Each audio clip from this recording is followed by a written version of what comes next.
Hi, everyone, and welcome to Politics and Prose Live. We're here tonight with Alex Beam and Sebastian Smee, and we're really excited to be here with all of you. Before we get started, I just have a few quick housekeeping things to talk about. If you would be interested in purchasing the book, there's a green button right below me. You can purchase Broken Glass from Politics and Prose's website. It would be really great way to support the bookstore and to support Alex, and we really encourage everyone to do that. We also have an Ask a Question feature where we're hoping that you guys can send your questions. I see a lot of people in the chat, which is great. But if you have questions, please send them to the Ask a Question feature just so we can keep everything organized. And some people are already doing that, which is awesome. And now, without any further ado, tonight I'm honored to welcome Alex Beam to Politics and Prose Live. Alex is the author of 4 nonfiction books, 2 of them New York Times notable books. His most recent book, The Feud, was named by Publishers Weekly as one of the best books of the year. His new book, Broken Glass, is a story of the fascinating and troubled history of the Farnsworth House, one of the great architectural masterpieces of the 20th century. Tonight, Alex will be in conversation with Sebastian Smee, Pulitzer Prize-winning art critic for the Washington Post and the author of The Art of Rivalry. And so now here are Alex Beam and Sebastian Smee. Hello, everyone, and thank you, Tom. Thank you so much to Politics and Prose. You guys are doing an amazing job. And we're so pleased, Alex and I, that you could all join us here. Alex and I were colleagues at the Boston Globe. I can't tell you how excited I am to have been asked to talk to him about his wonderful new book. I love Alex. I'll read anything he writes. And this book, Broken Glass, which I've got right here, there it is just brilliant. I mean, you sort of can't believe some of the things you're reading. It's full of you're learning things as you read, but it's just so entertaining, and so we want to get into that tonight. It is, of course, about Mies van der Rohe's famous Farnsworth House, and so I want to begin, Alex, by just, since it's named Farnsworth House, maybe you could just tell us a little bit about Edith Farnsworth, the woman for whom it was named. She was a great doctor. She was a violinist, even a translator. What else can you tell us about her? Right. Well, first of all, Sebastian, thank you very much for agreeing to do this. I regret we're no longer colleagues. It's a terrible loss for both of us. And thanks to Politics and Prose, of course, and every independent bookstore in America. We're so grateful. We're all writers and we're all readers, and we are grateful for everything that you do. Yeah, Dr. Edith Farnsworth. Everyone here can see a pretty famous kind of silver gelatin picture of the Farnsworth House. It's roughly an hour outside of Chicago, a modernist masterpiece. Edith was a very, I would say, very unusual woman for her time. She was born in Chicago's Gold Coast, born into a family that had become affluent through lumbering in northern Michigan, not too uncommon in Chicago. And she was a supporter of the arts, among various things, a collector. And she was at a dinner party in the winter of 1945, a very small dinner party with kind of an artsy crowd. A gallery owner invited her to dinner, and Mies van der Rohe was at the dinner. And sort of by way of conversation, Farnsworth said to him, "Well, I've acquired 9 acres near a river outside of Chicago. Would you build me a little house?"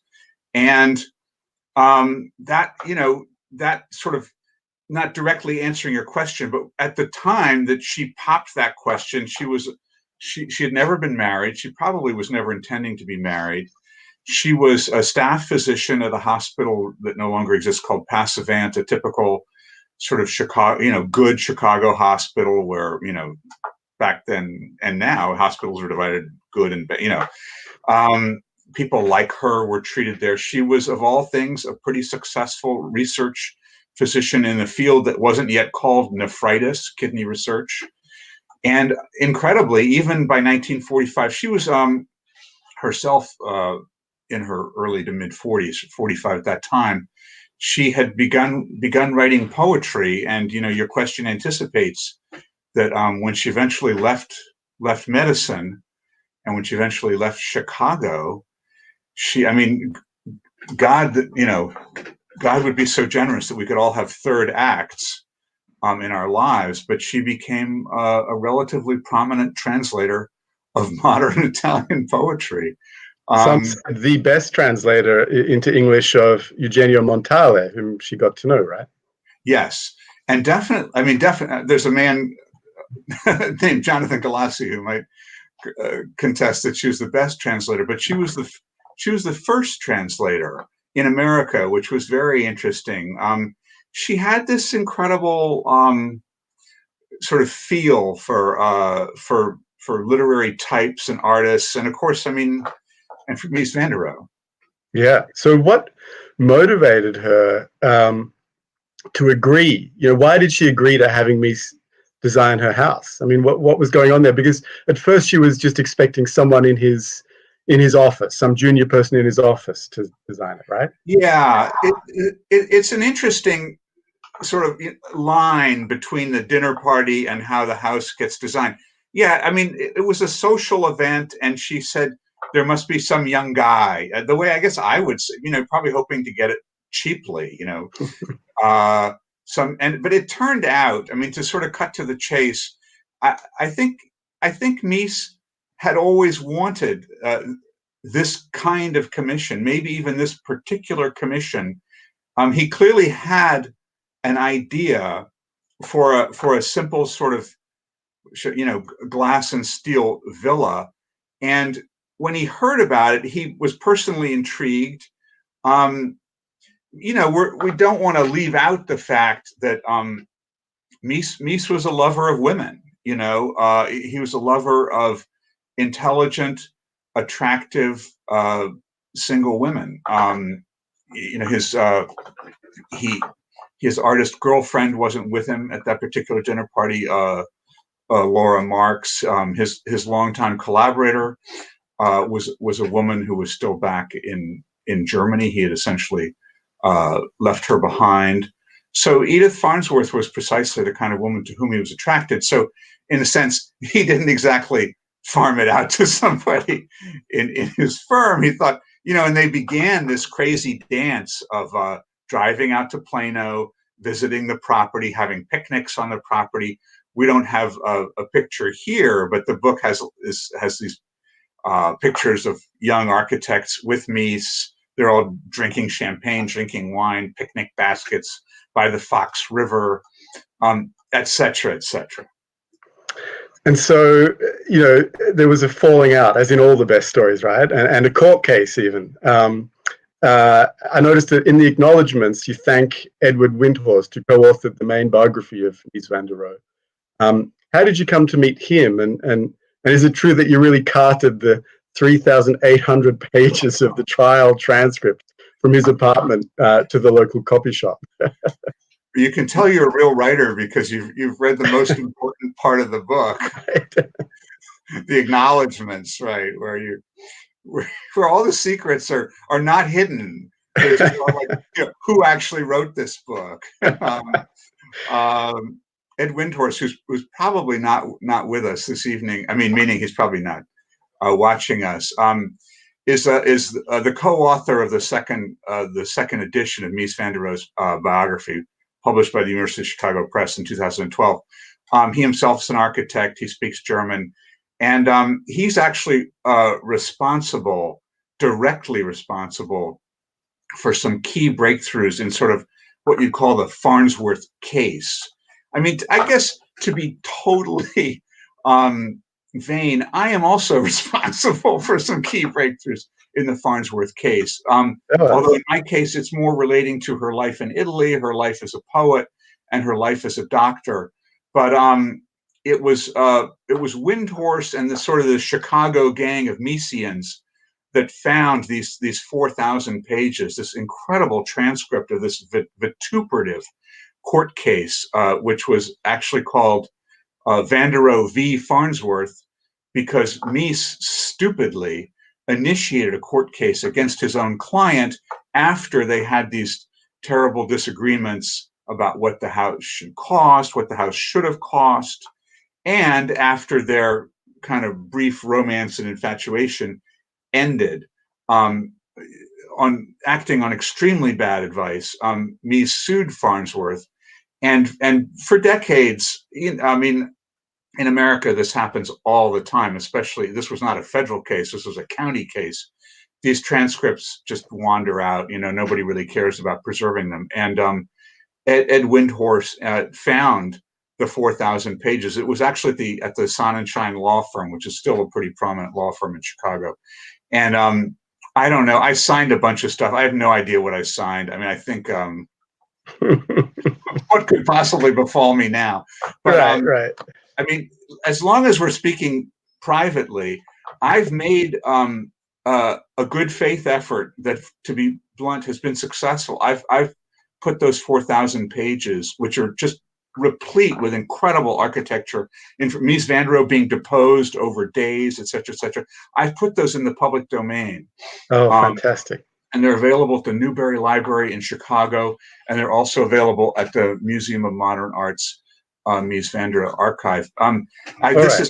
This is a fetishistic thing. Go ahead.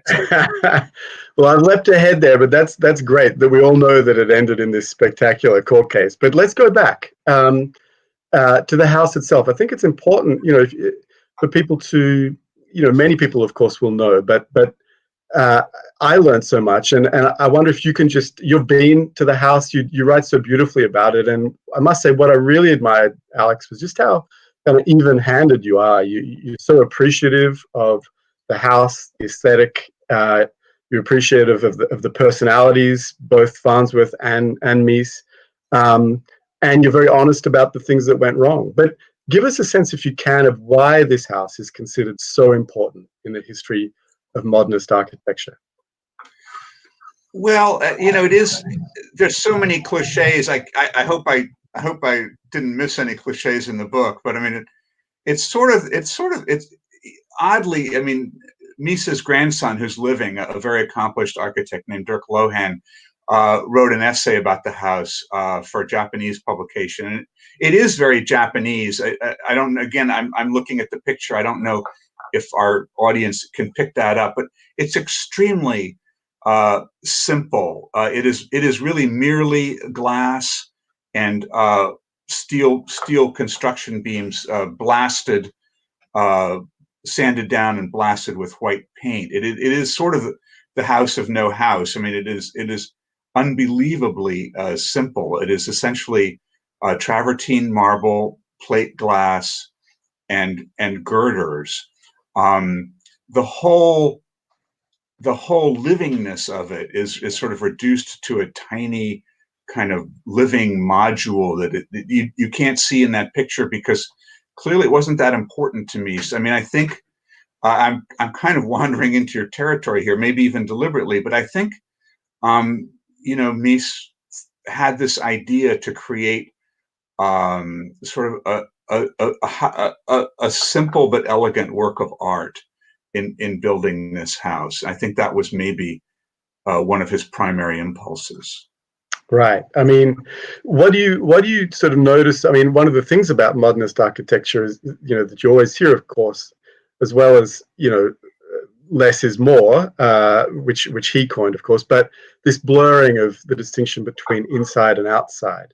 What did you notice about being inside it as opposed to being outside, which we can see from the photograph? Right. Again, I think for Mies, this commission from this particular person was probably the freest commission he had ever had and was ever to have in his life, because she was completely willing to just go with whatever he wanted. A prominent academic has described her as more of his patron in this instance than his client. And he had this idea, and I go through this in the book. I don't want to sell anybody on, Bauhaus theory from the teens in Germany, but there was a lot of theory around glass and the invisible house.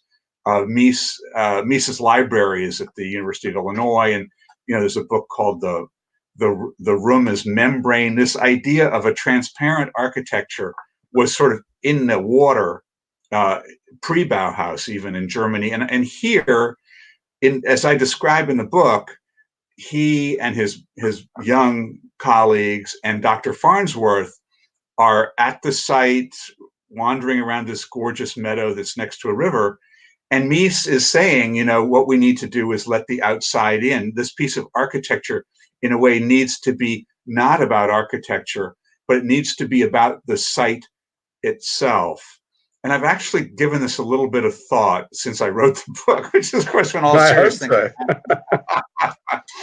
But when they were there, it was an enclosed space. It was enclosed by a forest on three sides and by the river on the other side. Now, modern times are not quite so forgiving. There's a highway bridge that's been moved closer to the Farnsworth House, et cetera, et cetera. But I think he felt, the key issue on livability, which became a terrible issue for a single woman in her 40s. I think Mies thought that the site would protect her, would protect the client. I think that was very naive. But in the picture, you can actually see some curtains on the house. But Mies had actually designed the house without curtains. The purists would correct me and say, well, he designed it with curtain hooks, and that's true. But Mies did not, in his original sketches, did not envision he envisioned it as a completely transparent sort of work of art and architecture. Right.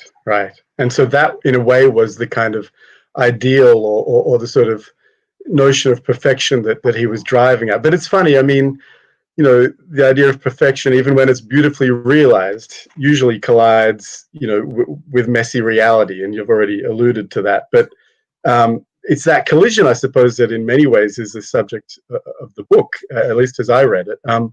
What were some of the problems that were encountered? There are so many, and it's just absolutely fascinating to read. It's kind of like watching a train wreck, but at the same time, as you've got this hovering, beautiful, incredible building at heart of it all. But what were some of the unexpected issues that came up with the building, and then maybe in their relationship? Right. Well, with speaking to the building first, and a lot of this comes out at the trial, and I find it somewhat unfair, but there are mechanical mistakes made in the design of the house. It's essentially it's what a European would call a villa, but it's a summer house. And maybe Mies hadn't been in Illinois long enough, but the summers in Illinois are sweltering, and the winters are hyperborean. So none of this was accounted for, in what we now call the HVAC system. It's a really ugly word. Heating and air conditioning, heating, ventilation, and air conditioning. And so the mechanical engineering of the house left something to be desired.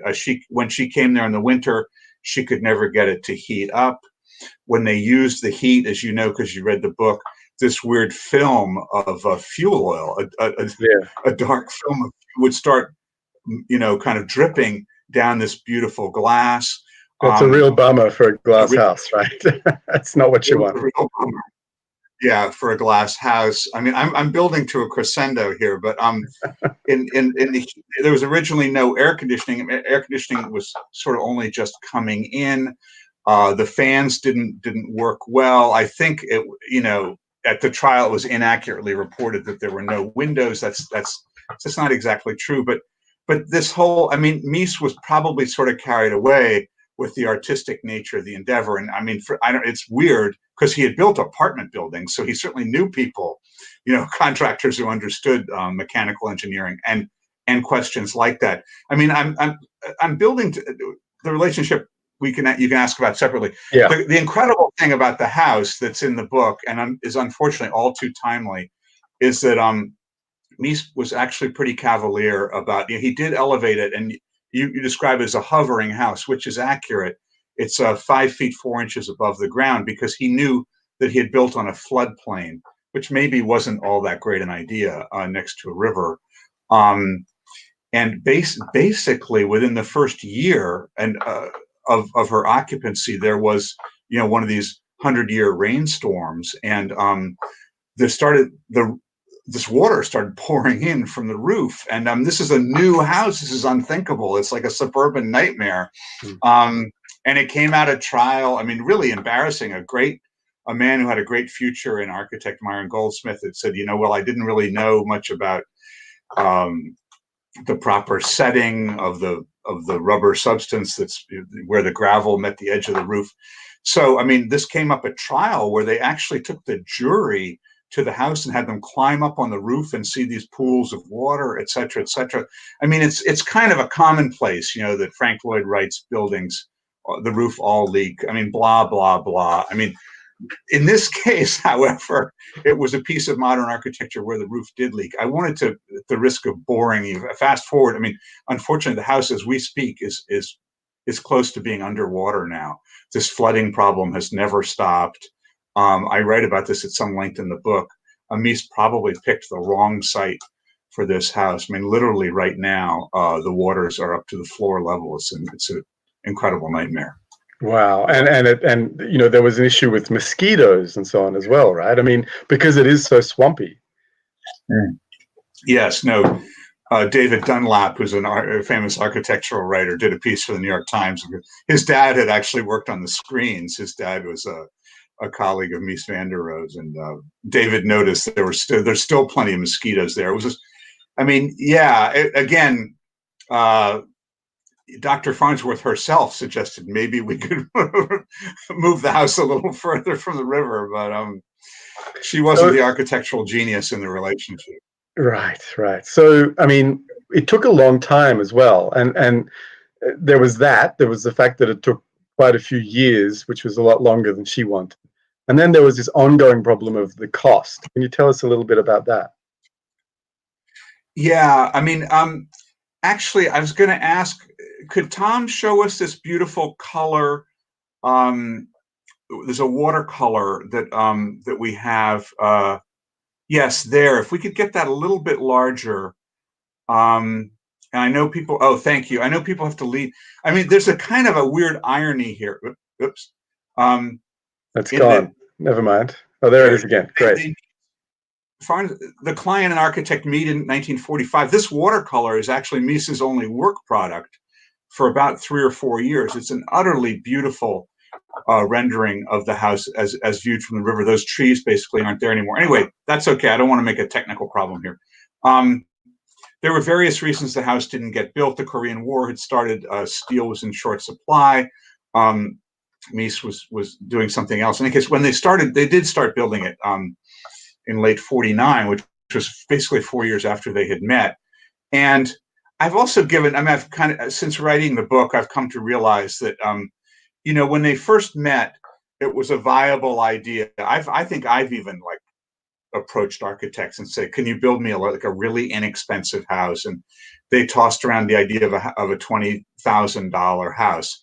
When Mies started working on the house, and there's a kind of a weird parenthesis here, I mean, already the cost was looking like $40,000 or $50,000. Now, it's important that Dr. Farnsworth was a woman of means, and Mies knew this, and his associates knew this.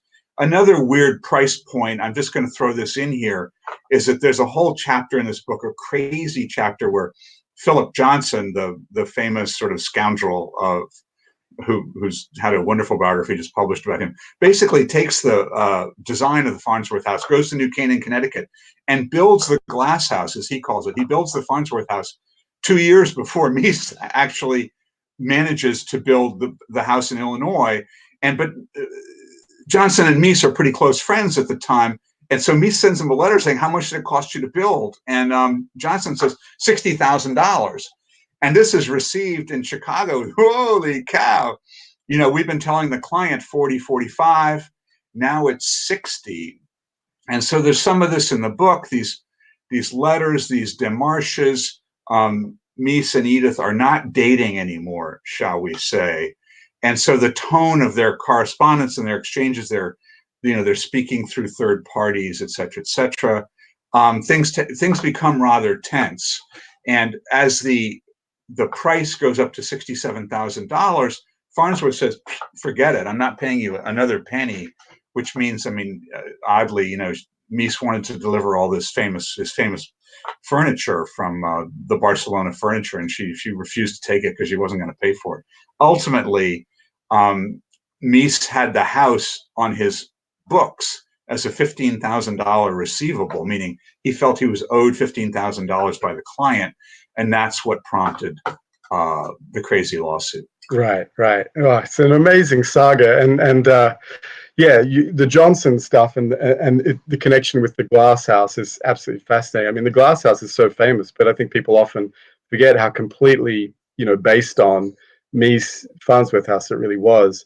Johnson describes Mies's Barcelona pavilion, which is the thing that made him so internationally famous, as being unhampered by functional requirements or insufficient funds. And I don't think he intended that as a slight, but I wonder, I mean, does this description suggest you a problem with modernist architecture at that level? That in its highest forms, it should somehow float free of functionality? I mean, that's at the heart of the whole issue, right? Well, yeah, that is a very good point, and that those are my words. I mean, it's again the people who are with us, who are conversant in architecture. I mean, I have visited the Barcelona Pavilion. It is utterly breathtaking. I think as a work of architecture, it is crazily a building that has no intention. It has no program, as architects would say. And it's program. It was built as part of a World's Fair in Barcelona. It was built to glorify the German pre-Nazi Germany, of course, and to show the high level of design. It had the beautiful furniture in it. The only thing that would happen in the Barcelona Pavilion is that people walked through it. It wasn't a home, and that the King and Queen of Spain were supposed to sign the guest book while sitting in Mies designed furniture. So it had no function whatsoever. I know where you're going with this. I mean, the real clash at the Farnsworth House was between aesthetics and function. I mean, it's almost as if she had been invited to live in the Barcelona Pavilion with the beautiful travertine marble and so on, and the beautiful isolated sculpture which Philip Johnson copied when he built his glass house. I mean, it was sort of like the Titanic hitting the iceberg when Edith wanted a second bathroom, because she wanted to have guests, and Mies had this kind of scowling cavalier rebuke. You just need a place to hang your nightgown. I mean, of course she needs a place to hang her nightgown. I mean, for heaven's sakes, and then she had a fancy record player, and she's going to spend the weekend out here, and he scoffed at the idea, and so everything that involved living in the house became a point of contention between the two. I mean, and I don't really come out and say this in the book, but the perfect owner of the Farnsworth House really was the millionaire to whom Edith eventually sold the house, who used it as sort of like a tent platform, like a $1 million tent platform where he and his kids would hang out. This is Lord Peter Palumbo, who's still alive, but he actually had a really nice Victorian house in Plano where his family actually lived. And well, that's the same with Philip Johnson, right? Sorry, Alex, didn't mean to interrupt. But no. When Philip Johnson builds the glass house, he also has this opaque building. Is it brick? I can't remember. But just down the way a little bit, so you can actually be there and not be completely exposed, and you can live a more, domesticated kind of life. Precisely. I mean, Johnson was extremely wealthy, and he used the glass house as sort of a conversation piece, as a sort of folly in a way, and I think that term has been used quite a bit.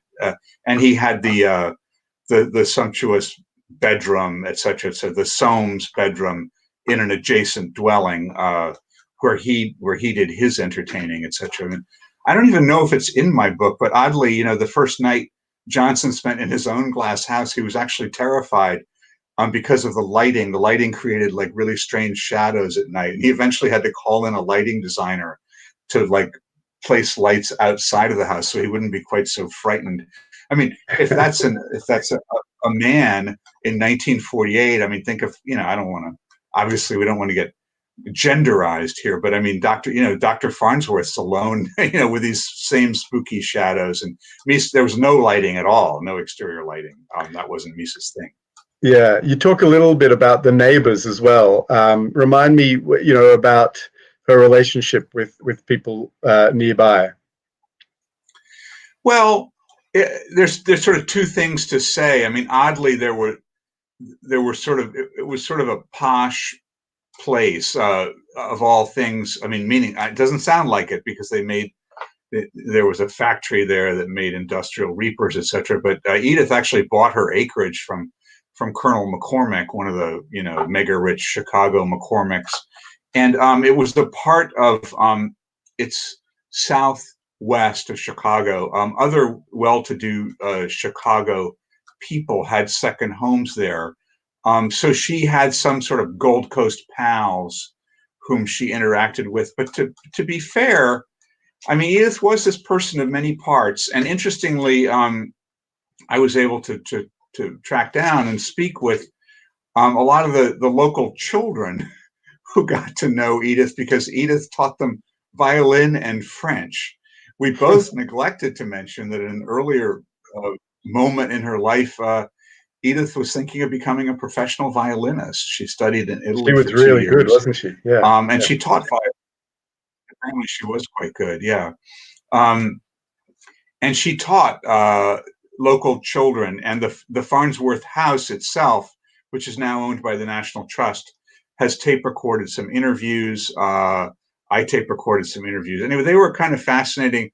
I mean, sadly, you know this from your own work, and all writers know how sad it is when people are no longer alive. And there are not that many people who actually knew Edith Farnsworth. But a lot of the children that she taught and welcomed into the house and heard her gripe and bitch constantly about Mies van der Rohe are still alive. How much of it do you think was personal, a clash of temperaments? Obviously, there are all these problems with the cost and the actual functional problems with the house, but they were briefly lovers, and I can imagine that for anyone to go on with a project that's sort of sapping time and money when you've fallen out with someone must be very hard. And maybe, this is a chance also just to give us a better sense of Mies's own personality. I think you caught someone describing him as, epitomizing old-fashioned masculinity. I wonder how all that played out in the saga of the house.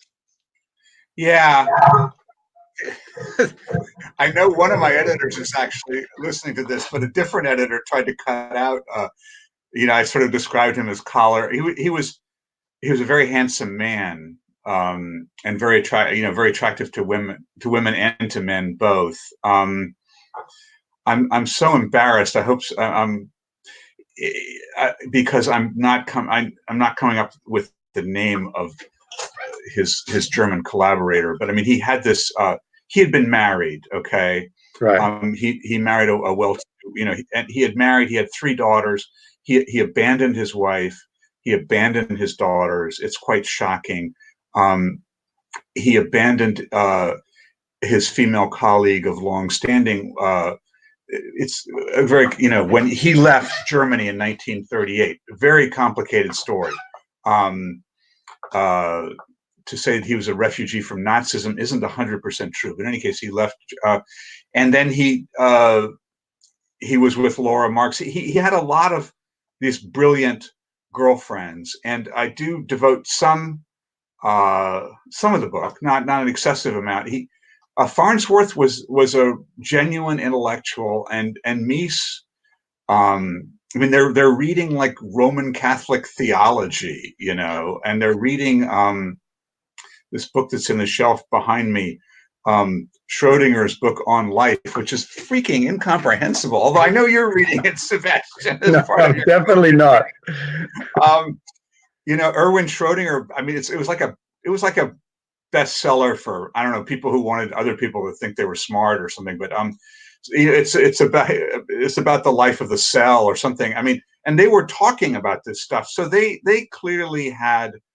I know we swore we wouldn't talk about your book, but you you use the noun intimacy a lot. It's an important noun, I think, in everything. And Mies and Edith were intimate, I think, for several years, including the lover thing, but it was greater than that. And certainly the rending of that intimate relationship, I think, it wasn't frankly so hard on Mies. He had other girlfriends. He was not intending ever to marry again. He had this, the woman who was with him really to the end of his life, Laura Marx, essentially, was essentially a German American. She was her first husband left her oil wells. So this was what Mies wanted more than anything, is he wanted to have a relationship with a woman who would have no emotional, psychological, or material dependence on him. That he never lived in the same place with Laura Marx. So this, I think, sadly, it's not the focus of my book, but probably, Edith Farnsworth misread the signals that it is in the, she thought she might even be sharing the Farnsworth house with Mies, and that was not going to happen. He's a very solitary person. And interestingly, sorry, Alex, interestingly apolitical too, or maybe that's putting a generous slant on it. But I mean, people talked about, his willingness. He was head of the Bauhaus when it was shut down by the Nazis, but at the same time, he was quite willing to cooperate with them and work with them if they'd been willing. So he had this sort of slippery side to his personality, perhaps. Yeah, I'll get. By the way, my good friend Christina Nilsson is reminding me, and I really, it's appalling that I'm not remembering the name Lily Reich, because I'm not Mies's biographer, and I'm not masquerading as Mies's biographer. But when you talk about something like the Barcelona Pavilion or some of his greatest work in the 30s, I mean, there's a layer of theory that feels that these were collaborations. Certainly, the furniture between Mies and Lily Reich. So for me to have forgotten her name is a travesty. That's okay. That's okay. No, I'm so embarrassed. Repeat your comment. I'm sorry. No, just about the fact that he was rather apolitical. And I wonder, was that a source of tension between? Do we know much about her politics, for instance? No. I mean, I do know a lot about her politics. Unfortunately, she became very right wing as she became older. I know we're being asked, and maybe that you should choose a question next. Let me briefly evade the question you asked. Go ahead. Because it's so fraught. Philip Johnson describes Mies as apolitical, but there's a New Republic piece published like 15 years ago that describes him as anything but. I mean, Mies really wanted to do architecture, and he was perfectly willing to do architecture for the Third Reich. I think in my book there's a rendering of this. I think it's called the Belgian Pavilion, where Mies it's a sketch in his own hand, and there's a banner with the swastika. Mies's detractors, and I really tried. This is not what my book is about, but Mies's detractors, I think accurately make clear that he left Germany basically because Hitler and his acolytes didn't like Mies's architecture. But Mies entered, several judged contests to build, I think, the Reichsbank and maybe even a couple of other things, and lost. And Hitler specifically, although he never met Mies, specifically said, "I don't like what this guy does." And so Mies left with some difficulty. I mean, basically because he just wanted to pursue his profession, and he ended up in Chicago. Yeah, it's a strange time in world history to sort of be apolitical, if that's what it was about. So I'll ask I'll go to some of the questions from the audience, and please, anyone in the audience who wants to ask a question, do so now. But before I do that, I'll just ask a final question. Just Alex, can you sort of, you alluded earlier to Edith Farnsworth's third act. She went to Italy. She bought a very different kind of house. She met a circle of Italian intellectuals. and befriended Eugenio Montale. Can you tell us a little bit about this chapter of her life? Because I found that absolutely revelatory, fascinating. Oh, yeah. I mean, that's sort of, I mean, again, it's not the focus of the book, but just as everyone brings something, I mean, that's sort of, this is all new material about her. And it's kind of fascinating. Yeah. As a single lady now in her 60s, she buys this sort of sumptuous villa. It's now an international school outside of Florence. I did visit it, of course. It's memorable. There's a picture of it in the book. And she becomes this sort of Italian literature. She, of all things, she's translating poems for Regnery, which has since become a right-wing press, but at the time was a respected publisher in Chicago. And I mean, I won't, I'm not going to drag everyone through this, but sadly, she was, I would say, almost exclusively mourned, oddly, by these Italian intellectuals who speak, at the end of my book. And the only people who are sort of keeping Edith Farnsworth's name alive are sort of Montale scholars. And I know Montale is better known. He won the Nobel Prize, et cetera, et cetera, et cetera. But she also translated some very challenging younger provincial poets who are well regarded in Italy.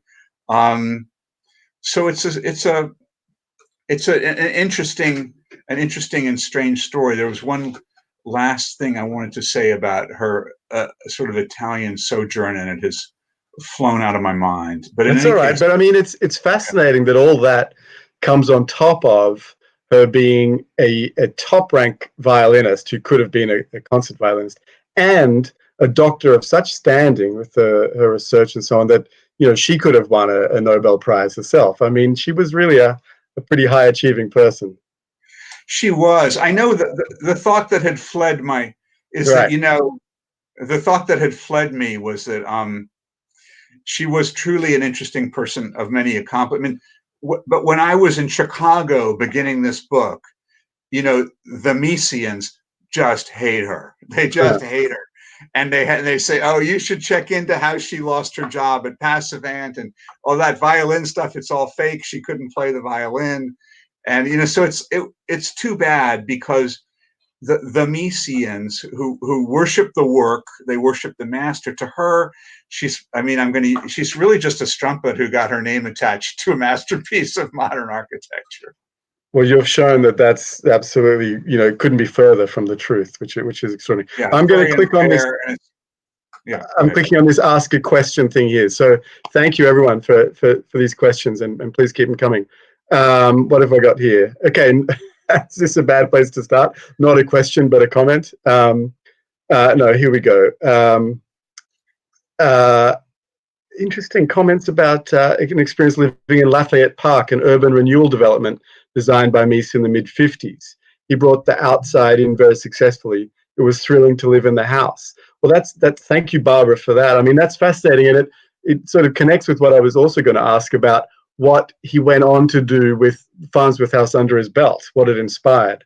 Yeah, that's a fascinating comment. And I'm happy to say it definitely reveals a huge lacuna in my own knowledge, because he did do, I think Lafayette Park was one of the high rises that he did with the man who died in the plane crash, whose name is also avoiding me. But they had a super successful career in Chicago. I mean, of course, my ignorance in Lafayette Park is counterbalanced by my knowledge of the two Lakeshore Drives, 860 Lakeshore Drive, which in the book, this is not an original observation by any means, but that it is said by architects that Mies took the Farnsworth House and sort of just ran it up 50 stories in these really famous twin towers overlooking Lake Michigan on Lakeshore Drive. And thanks to the aforementioned Edward Windhorst, Mies's biographer, I got to spend a week in his apartment in 860 Lakeshore Drive, and it's fascinating. It's open plan. It's basically, you're in the middle of Chicago on like the 40th floor. I mean, Dr. Farnsworth is in this beautiful bucolic setting, looking on maple trees and the river. But Slightly Mies took swampy. that. Yeah. Mies took that and he ran it up in a skyscraper next to Lake Michigan. And various artists have described it. When the thunderstorms come in, they cringe. It's sort of magnificent. If we go on to what might be his greatest, he's privileged. He has many great works. I love Lakeshore Drive. I think Chicagoans generally love Lakeshore Drive, and a lot of even though Edith made naughty comments about it, it's pretty. They say, oh, there's not enough elevators, blah blah blah. It's pretty well engineered. I mean, and just on this subject, I mean, I think the Seagram building on Park Avenue may be his commercial masterpiece. Right. There were still sort of I mean, even though you say it was well engineered, there were technical problems too with Lakeshore Drive, weren't there? Well, there were. Edith Farnsworth said that the poodles fell out. I mean, they had the usual heating problems there, and they had hopper windows that at the bottom of the floor. So Edith Farnsworth used to say poodles opened the windows by mistake and flew out 40 floors. I don't know. I mean, a lot of Miesians feel that that they didn't actually that there were plenty of elevators. Blah blah blah blah blah. So yeah, I think. I mean, when glass isn't it's not a perfect thermal material, etc. etc. etc. Yeah, it's terribly hard. What have we got here? Another question, Milton Schinberg. Thank you, Milton. The Wrightians, as in Frank Lloyd Wright, the Prairie Houses, are totally opposite to Farnsworth. What do we know about their relationship? And that's a great question, and there's much I'm sure you could say there, Alex. What the tension between Frank Lloyd Wright and Mies? Well, that's a great question, and I think I mean the Prairie Houses and the Farnsworth House are exactly the opposite. You're completely right. No pun intended. And Wright's. I'm not an expert on Frank Lloyd Wright, and I'm certainly not going to masquerade as one. I mean, he was an apostle of so-called organic architecture. He used materials, native stones, things like. I mean, the exact opposite of steel girders and glass. I mean, briefly, this is in the book. And it's really quite interesting. Wright had very little nice to say about Le Corbusier and the various European geniuses, but he invited Mies out to Wisconsin, to Taliesin, and they spent 4 days together, and they were great admirers. They did later have a somewhat bitter falling out, but which really was Wright's fault. I mean, Wright is a sulfurous personality and also a genius. But interestingly, it's in the book and it's widely known. I mean, Wright literally introduced Mies to America at a very posh banquet in the Palmer Room, in the Palmer Hotel in Chicago, and his famous quote was, "America, I give you Mies van Dro." It was very, very, very typical of Wright to think that he had discovered Mies van Dro, et cetera, et cetera.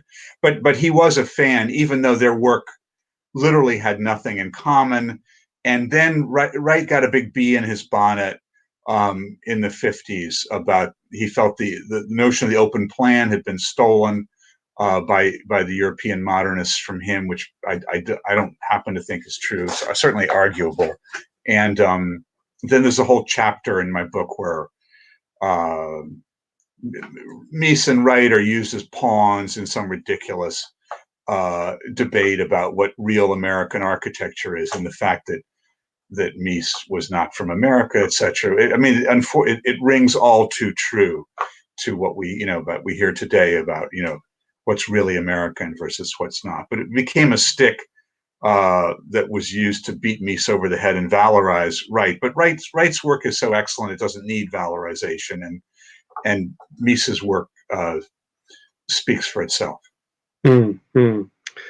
I mean, it's so interesting that, I mean, I'm one of these people who feels, I write about art, and of course I love modern art. It's the area that I'm probably most passionate about. But when I think about modernist architecture and design, I think I mean I love so much of it. You know, my mother is Swedish, and she's sort of into, you know, mid-century Scandinavian design and all this kind of stuff. And I find it all, you know, that classic style, wonderful, just aesthetically. But I also share a sort of ambivalence that I think a lot of people have about, you know, the way modernist architecture became this prototype that could then be imposed by its very simplicity and its cheapness. You know, I think you could argue, imposed, you know, all over the world, and you know, in some forms becomes a kind of urban blight.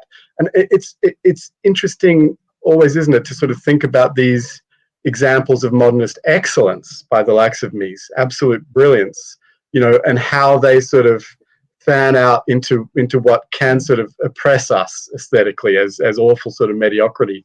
I don't really know what my question is, but do you know, there are these culture wars around modernism still, and I just wonder, you know, if in writing this you felt that you learned anything from just looking at this one example about the limits of modernism, or in fact something that isn't the limit. Like what's so great about it? Well, yeah. I mean, I'll just speak from the heart. I mean, you know, just to make sure everyone, to properly contextualize what you're talking about.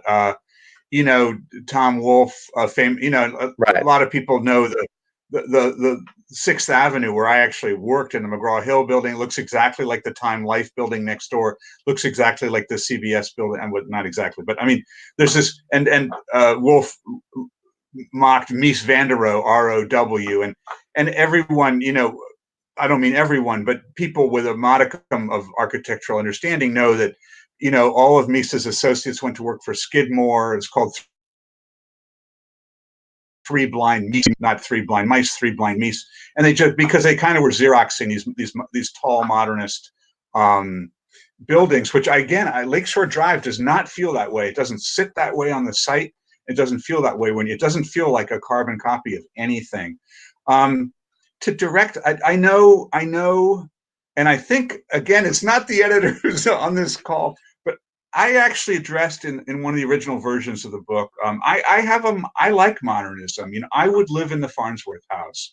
Now, again, maybe it's easier for a man. I appreciate Mies's sense of solitude. I don't mind solitude. Mies said of himself, I'm not one of those people who cannot not be alone, and I'm also one of those people. So I know it's a stripped down aesthetic. It can be called soulless, but I don't think when Mies was doing his best work, it was soulless.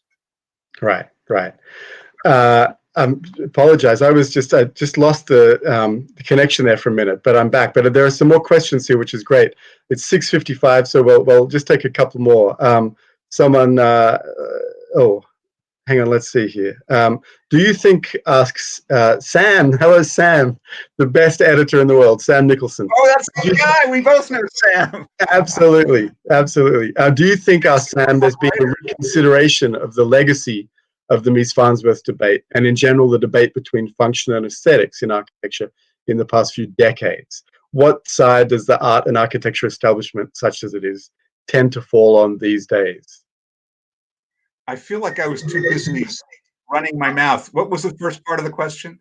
Do you think there's been a reconsideration of the legacy of the Mies-Farnsworth debate, and in general the debate between function and aesthetics in architecture in the past few decades? You know, so updating from Tom Wolfe, say, and he adds, what side does the art and architecture establishment tend to fall on these days? I don't know if we can generalize about that, but what do you say, Alex? I mean, that's a good question. I feel like I'm probably not qualified to answer it. I do know when I started the book, an architect friend of mine said, well, you're very lucky to be writing about this because Mies is so out of fashion. I think Mies remains out of fashion, is my sense. I came to Mies through Paul Rudolph, who was originally sort of a modernist and became a brutalist. The big deal, of course, and this is in the book, is that the so-called postmodernists tap danced all over Mies's work. They're currently out of fashion, but I'm at a loss to explain, you know, what is in fashion architecturally, and I would be the worst person to hold forth. So I apologize. No, that's fine. I mean, but it is interesting to sort of think about whether the current crop of architects have somehow sort of synthesized some of the things that the modernists, were very evangelical, even ideological about, and have tempered it somehow with some of the things that postmodern brought to the table. I don't know, but it's too big a question probably to generalize about at this stage of the proceedings with sort of 3 minutes to 7 on the clock. Listen, why don't we wrap it up there? But I want to thank everyone so much for tuning in. I hope you're all doing well. And I just want to recommend again Alex Beam's book, Broken Glass. It's an absolute triumph. It's just so full of fascinating material and beautifully written. So please buy it from Politics and Prose. And thank you again all so much for joining us. And thanks, Alex. All right. Well, let me echo. Thank you for your effusive and richly undeserved praise. I'm very grateful. Thank you, guys. That was a really fascinating discussion. Before we go, we've been asking everyone what they're reading right now during quarantine. Do you have any recommendations? I'm going to go second because Sebastian knows what I'm going to say. I've been doing a lot of rereading, and I think at the beginning of this pandemic, I picked up Disgrace by J.M. Coetzee again. I read it years and years ago, and I was really moved. I just thought it's a lot of people say Coetzee's a bit cold or something, but I just found it so brilliant, and it really spoke to the present moment. I did that cliched thing that so many other people are doing of rereading The Plague as well. And then my favorite book of all time, which is The Adventures of Augie March by Saul Bellow, set suitably enough in Chicago. So that was a real joy. What about you, Alex? Oh, that's fascinating. Okay, to be totally straight, I read The Art of Rivalry. Stop it. In anticipation of this evening. It's very tight. That Sam Nicholson's a hell of an editor. It's lovely. It's really it's intellectually. It sure is. It's intellectually very rich. I like it. It's informative, and it talks about art in non-bogus and pretentious terms. I've also been reading Australian crime fiction, The Broken Shore by Peter. That's Temple, what I wanted you to tell us about. And The Lost Man by Jane Harper. They're great books, and they're in American bookstores, and they're utterly fantastic. All right. Well, thank you so much, guys. Okay. Thanks for everyone. Thank you, Tom. Thanks everyone. Bye. All the best.